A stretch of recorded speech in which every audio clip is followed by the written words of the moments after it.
Hello everyone. Now in this session we will be discussing about development of surfaces. Now development of surfaces is placed in unit number 3 in your syllabus. Now before lockdown we have discussed up to section of solids, leaving some special cases in section of solids. Now we will try and discuss development of surfaces in this particular session. Now, development of surfaces means whenever you have a three-dimensional solid or object that is mostly made up of so many two-dimensional entities. For example, if you take a cylinder is made up of two circular discs and one rectangular sheet properly folded. Right? So made up of three entities. Now, why development is very important is since the three-dimensional objects are made up of assembling so many two-dimensional entities, you need to know the size and dimensions of these individual two-dimensional entities. Then only you can able to make the required three-dimensional object as per the given dimension. So, in this particular topic, we are going to see how a two-dimensional entity can be drawn so that the required shape will be given to the three-dimensional object. So now, in this particular topic in your syllabus, you have something called development of what you call lateral surfaces in truncated solid as well as in frustum of solids. So truncation means uh, when you assume a solid cut by a cutting plane, okay, and a portion of the solid is removed, the left out is called truncation. Now you have to develop this left out portion, that is what given in your syllabus. This carries 20 marks. Now in this particular topic, let us try and discuss this thing taking two examples. One is a square prism, the other one is a pentagonal pyramid. Now, you can do development of surfaces by two basic methods. One is called parallel line method, the other one is called a radial line method. Now, solids which are having edges will be developed using parallel line method. Solids which are having curved profiles, like say cone, for example, will be developed using radial line method. You will see these two cases by picking two examples. Now, in this slide, you have a question related to a square prism. Now, we are about to do the development of this square prism, uh, assuming a cutting plane cutting this square prism. Now, let us get into the question. Question is, there is a square prism of side base 30 mm and height 100 mm, stands vertically on its base with a rectangular face perpendicular to the vertical plane. A cutting plane perpendicular to vertical plane and inclined at 30 degrees to the axis and meets the axis at a height of 50 mm from the base of the prism. Develop the lower portion of the lateral surface of the prism. So this is what the question. Now as I said, we are about to draw the development for a truncated solid. Here the solid is a square prism. So let us get into the procedure for developing this particular solid. Now, as we normally do, we have to give the simple front and top view, and then we have to go for the development.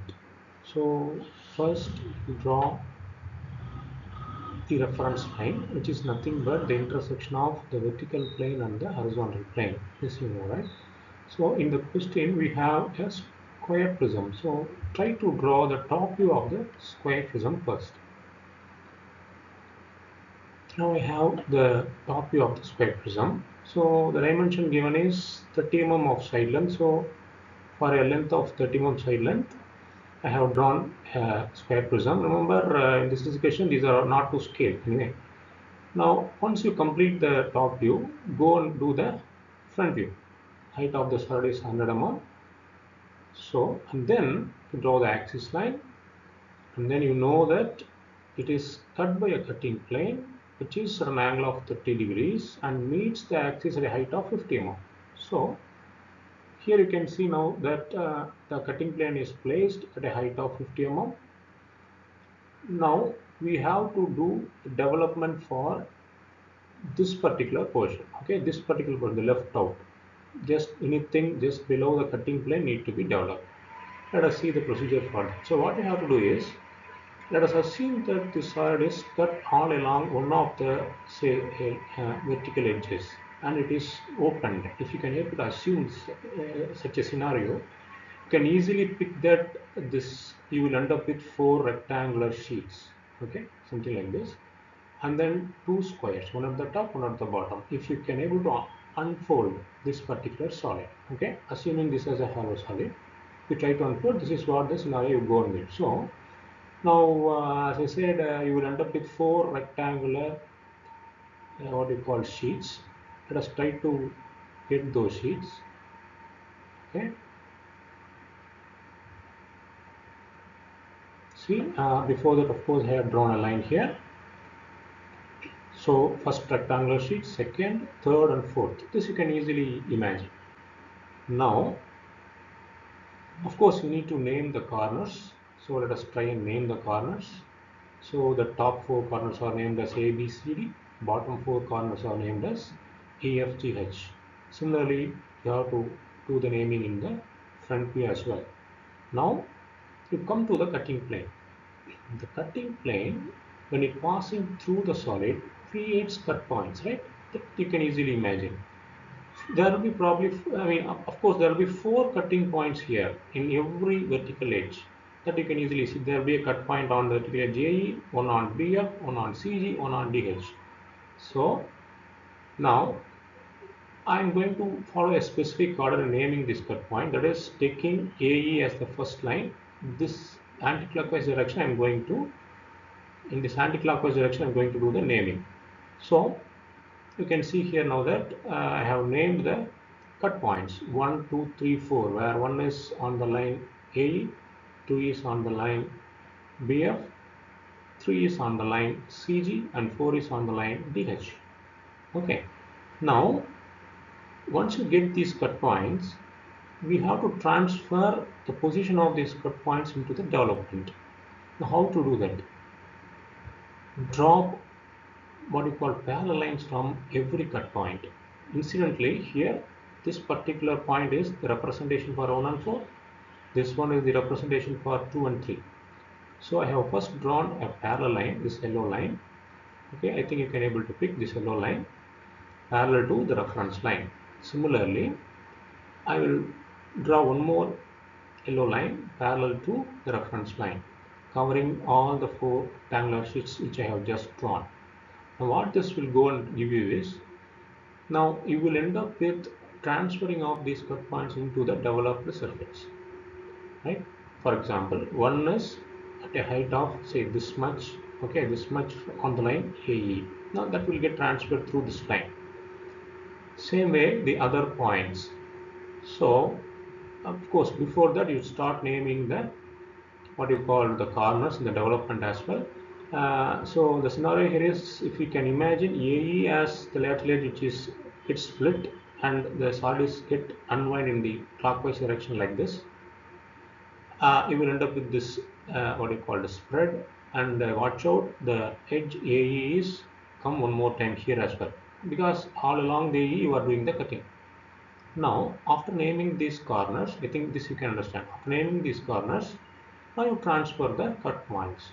Now you can easily pick that one will fall at height of this much from E, isn't it? Because you are dropping a parallel line here. Similarly, 2 will fall on the line BF, which you can anyway trace by dropping a horizontal here. Similarly, the same line is the representation for 3. 3 is on the line CG. Similarly, 4 is on the line DH. Again, one, of course, one will be here. That we'll see. And once you have joined, once you have marked these points, join these points in the same order. Of course, so once I have drawn this what you call the cut plane, seen like lines in the development, I can able to place a square here, isn't it? That you must not forget, because the truncation means anything left out below the cutting plane that holds one square as well. It is this bottom base square, which you can place anywhere. It may be attached with EF or FG or GH or HE. Here I have chosen to attach this particular square on the base edge FG, just unfolding on a two-dimensional plane, and try and name, of course, the corner of the square as well in the same order. You can get information from the top view. See here, F is connected with E, so F is connected with here E as well, here in the development. Similarly, G is connected with H, so G is again connected with H. So what I have done here is I have developed the truncated square prism. Okay. Now this is what you need to do for a solids like prism and cylinder. Of course, in the case of cylinder, you won't get these many lateral edges. Only you will have generator at the ends, right? Otherwise, it's quite the same. Only thing is, in the place of a square, you will probably have to attach a circle. So this is called a development of square prism using parallel line method. So the procedure is draw the simple top view and front view, draw the cutting plane. Information related to placing the cutting planes will be clearly given in the question. Here, of course, the inclination is 30 degrees. That you have to mark anyway. Of course, here somewhere here you have to mark the inclination as well, right? Inclination 30. You must write 30. Okay. Once that is done, what you have to do? You have to mark the cut points. 1, 2, 3, and 4. You have to mark. So once you have made the cut points, transfer these cut points to the development which you have already drawn here by dropping parallel line. Once you do so, you can easily transfer the cut points in the same order. One is on the line AE, so transfer one to the line AE in the development. Similarly for every single line, and don't forget to attach the square at the bottom, because that is also part and parcel of the truncated solid. Now, sometimes they may say that in the question only draw the lateral surfaces. In that case, it is sufficient to draw this alone, this portion alone. You don't need to draw bottom base. Otherwise, you have to do this also, right? So you must keep these things in mind. So this is the way you have to do the development of prism as well as for cylinder. Now I will move on to what you call the next topic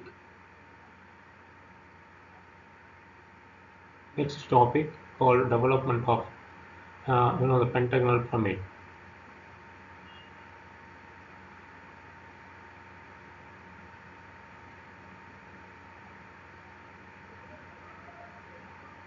So the last point also has been placed here. Now, so with that we have completed discussion related to development of a square prism using parallel line method.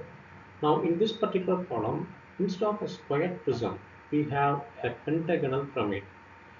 The procedure will slightly change. We'll see how this changes. Now we have a pentagonal pyramid of side of base 30 mm and height 50 mm, stands vertically on its base with a base edge perpendicular to VP. A cutting plane perpendicular to VP and inclined at 30 degrees to the axis and meets the axis at a height of 30 mm from the base of the pyramid. Develop the lower portion of the lateral surface of the pentagonal pyramid. Now, let us see how to do this. The procedure slightly changes, as I said. So now we have the problem to draw. As usual, go and draw the reference line. Okay, so draw the reference line. Get the top view, which is a pentagon, keeping one of the base edges perpendicular to XY. That is the reference line. And then name, isn't it? Name the corner points A, B, C, D, E as well as apex O. The very important thing here is that these slant edges need to be drawn. with HB pencil. Most students normally used to forget this. So make sure that while drawing a pyramid, the top view of a pyramid, these things are drawn. Okay, so these slant edges have to be drawn with HB pencil, that you must do. So once this is done, you have to go for drawing the front view. So draw vertical projectors from A, B, C, D, E like this. Then of course you have to draw the axis line. How you draw the axis line? From O. Okay, from O you have to drop a perpendicular like this for a decent height, and then of course as per the solid height, and then you have to draw the axis. Once axis is drawn, you can start drawing the slant edges like this. Once slant edges are drawn, name the corner points. Okay, once these corner points are done, you have to place the cutting plane. So the cutting plane is placed here at the required height. What this will do? This will generate as many number of cut points as the slant edges. So here we have 5 slant edges. You will be end up with 5 cut points. So name those cut points 1, 5, 2, 4 and 3. Why? Because is I have chosen the anti-clockwise direction. It is anti-clockwise direction like this, starting from OA, to name the cut points. So 1 will be on OA, 2 will be on OB, 3 will be on OC, 4 will be on OD, and 5 will be on OE. So this is very important. You have to certainly name the cut points in a specific order. That is very, very important. So that I have done. Once this is over, draw horizontal lines. I will come to this later. Draw horizontal lines. That is this one, this yellow line from emerging from 1, 5. That is parallel to the reference line to the slant edge OC. Similarly, draw one more what we call parallel line here. So emerging from 2, 4. We'll see why we are doing this. Now to go for the development. Now after dropping these lines, what I have done here is I have arbitrarily chosen a point. So this should be the apex point O, and then by taking the slant edge length OC, okay, by taking the slant edge length OC, I have randomly drawn a line. So remember these two are not to scales. These two pictures, there is development and the solid are not, the front view are not to scale. So that is an important point you must keep in mind. Now what I have done is with by arbitrarily choosing a point, a line equal to the length of OC I have drawn, and then taking this point as center. This point as center, and this entire line length as radius. Starting from here, I have drawn an arc, a reasonably decent length arc like this. Okay, and then what you have to do is, using your compass, take the base edge length measurement. Maybe AB, any one of those base edges can be chosen. So AB. After choosing that, what you have to do is you have to make cuts on this particular arc with this point as center, with ABS radius, cut an arc here. Similarly, this point as center, again ABS radius, cut an arc here. Similarly, this point as center, cut an arc here. Likewise, you do cut arcs like this. Once you have arcs cut, you can join every single cut point to the apex like this. Okay, something like this. Hope you are following me. So this is the way you have to develop the lateral surfaces of the pentagonal pyramid. So that is what resulted here. I have already done that. So using the base edge length, I made cut points on the arc, and then I have drawn the slant edges connecting every single cut point to the apex. I got the development of the lateral face. Now what you have to do is join, okay, join these cut points like this. Why? Because these are nothing but the base edge lengths, so have to be a straight line, have to be a straight line. That is what I have already done here. So what you have to do, join those points, cut points, complete the base, and then don't forget to attach the base pentagonal pyramid. Sorry, the base pentagon. Why? Because the base pentagon is also a part of the truncated solid. Unless otherwise specified, you need to draw this pentagon as well as in your answer. This you must keep in mind. Okay. So once this is done, name the cut points. Okay, I have named that.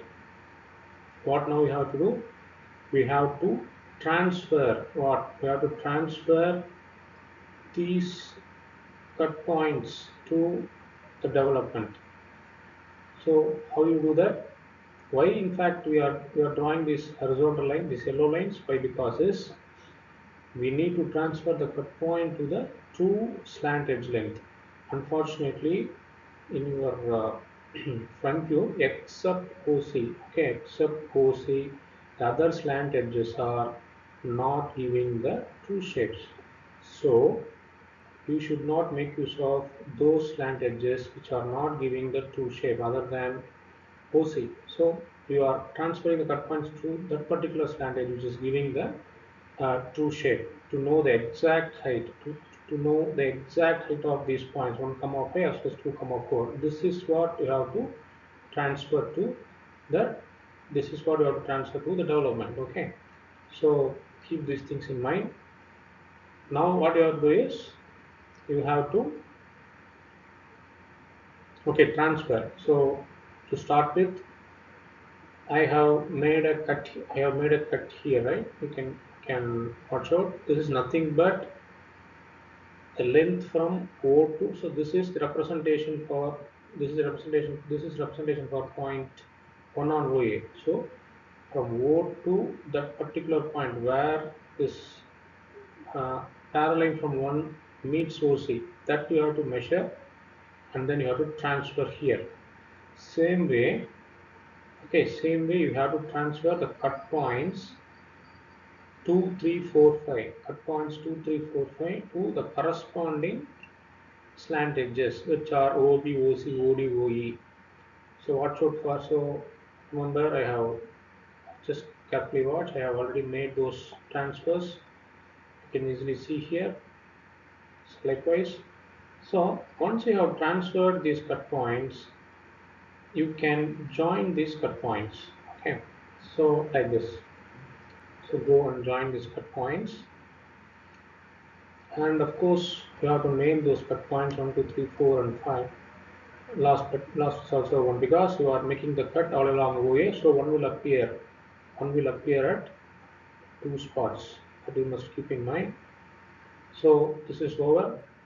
Now I have done with the development of pentagonal pyramid. Now the important thing you need to notice, only this portion, this is a straight line, right? Only these portions need to be drawn with HB pencil. Of course, don't forget to draw the remaining slant edges with HB pencil, that is line joining 1 to A, 2 to B, 3 to C, 4 to D, and 5 to E. Also, this base pentagon have to be drawn with a HB pencil. This is very important. Uh, so, in that way, we have completed the development of the solid. The point here is you need to transfer the true height to the development. True height to the development, otherwise you will end up with a wrong answer. So draw parallel lines emerging from those slant edges, from emerging from those cut points which are not placed on the what we call the true length in the front view. That is, in this case, 1 comma 5 and 2 comma 4. Otherwise, you will end up with wrong answer. So transfer the points and then complete the what you call the development. So I have done this. Same way you can go and do the development for a cone. How you do that? Same way you draw the top view and front view, and then arbitrarily choose a what you call a random point. Some I will draw here. Arbitrarily choose a random point and then draw the line equal to the end generator. In the case of cone, you call this as end generator, and then complete the arc, and then of course complete this. Of course, you don't have slant edges in the case of cone, so you have to deliberately divide the cone into say 8 equal parts minimum. So using that, you can draw a line like this. Suppose let us say I have divided the cone into 4 equal parts, something like this, and then same way to transfer or divide this, of course, arc into 8 equal parts. Okay, so then join these cut points using an arc, not using a straight line as in the case of pentagonal pyramid. That is the only difference. Otherwise, cone and pentagonal pyramid are one and the same in terms of procedures. And don't forget to attach the base circle also in the case of uh, cone. Okay. So, with this, we have completed our discussion related to pentagonal pyramid, development of pentagonal pyramid. Thank you.